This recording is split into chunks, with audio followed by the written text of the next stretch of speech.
तो सभी दर्शकों को हमारा नमस्कार।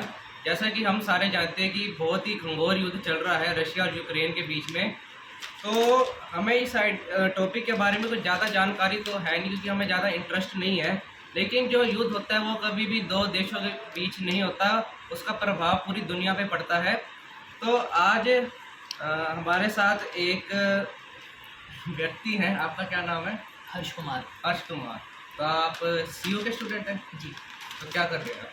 मैं सर बीएससी बायोटेक्नोलॉजी। अच्छा, बीएससी बायोटेक। तो फर्स्ट ईयर है आपका? जी। तो मैं आपसे पहले सवाल पूछना चाहूँगा, जो युद्ध रशिया और यूक्रेन के बीच में छिड़ा हुआ है, तो उसके बारे में आपका क्या कहना है, आपका क्या विचार है? जैसे कि आपने अभी दर्शाया कि लाइक दो देशों के बीच अगर युद्ध है तो उसका प्रभाव कभी भी दो देशों पे नहीं पड़ता, वो पूरी दुनिया पे पड़ता है, जो कि बिल्कुल सही बात है। क्योंकि जो भी नॉर्मली एक युद्ध से दिक्कत आ रही है वो किसी सेना को या किसी पॉलिटिकल पार्टी को नहीं आ रही है, जितना एक आम इंसान को आ रही है, जैसे कि हम आजकल सुन रहे हैं। सो बेसिकली युद्ध एक ज़रिया नहीं है कि हम किसी भी चीज़ को सुलझा सकें। सो मेरा मानना ये है कि दोनों देशों को आपस में बातचीत कर कर इसका एक हल निकालना चाहिए। तो आपका मतलब सुझाव है कि हल निकलना चाहिए कुछ ना बिल्कुल। कुछ। तो हम अपने ज़्यादा वक्त ज़ाया नहीं करके अगले सवाल पे चलेंगे कि आपको क्या लगता है कि ये जो अचानक इतना घंघोर युद्ध चल रहा है, इसकी वजह क्या है? बेसिकली जैसे कि मैंने पढ़ा है या मैंने सुना है, तो माना जाता था कि जो सोवियत यूनियन है, जो पहले गवर्नमेंट रह चुकी है रशिया की, जी बिल्कुल, वो जो यूक्रेन है और बाकी के आस पड़ोसी देश हैं जो कि पहले सोवियत यूनियन के अंडर ही आते थे, जबकि 1991 में यूक्रेन ने हासिल करी थी इंडिपेंडेंस अपनी।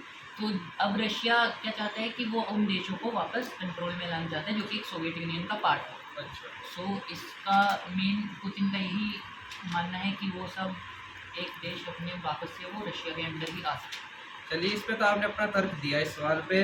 अब युद्ध को छोड़िए, जब हमारा तीसरा सवाल आता है कि यूक्रेन एक ऐसा देश है जो कि एजुकेशन सेंटर भी हुआ करता था काफ़ी बच्चों का, वहाँ भारत या और भी जो गरीब देश है वहाँ के बच्चे वहाँ पढ़ रहे हैं।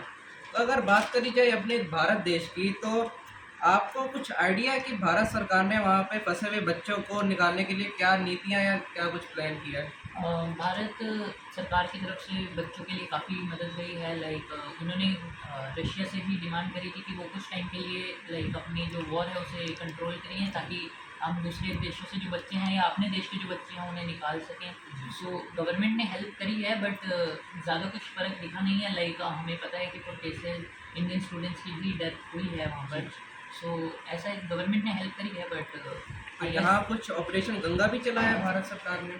Operation Ganga I don't have much idea about it, but हाँ मैंने सुना है कि ऑपरेशन गंगा। तो हमारे आखिरी सवाल पे चलते हैं। भारत को विश्व पिता का देश कहा गया है और भारत को अपने शांति प्रस्ताव के लिए काफ़ी माना गया है। तो इस बार भी युद्ध को शांत करने के लिए भारत को शांति नीति अपनानी चाहिए। जी, सिर्फ भारत को नहीं, मेरा मानना है कि सारे ही देशों को ये बात करनी चाहिए, जैसे कि नाटो है या कुछ भी है, उन्हें भी सहायता करनी चाहिए, यूक्रेन की भी और रशिया के थ्रू भी उन्हें मतलब बेसिकली बात करनी चाहिए कि वॉर का क्या हल हो सकता है या कैसे निपटा जा सकता है ये मुद्दा। तो भारत ही नहीं, मेरा मानना है कि सभी देशों को मसले के हल के लिए मदद करनी चाहिए। चलिए, तो आपने अपना तर्क दिया, हमारे साथ जुड़ने के लिए धन्यवाद। तो हम आपको अगले वीडियो में मिलते हैं, तब तक के लिए बने रहिएगा सीयू वाइब्स के साथ।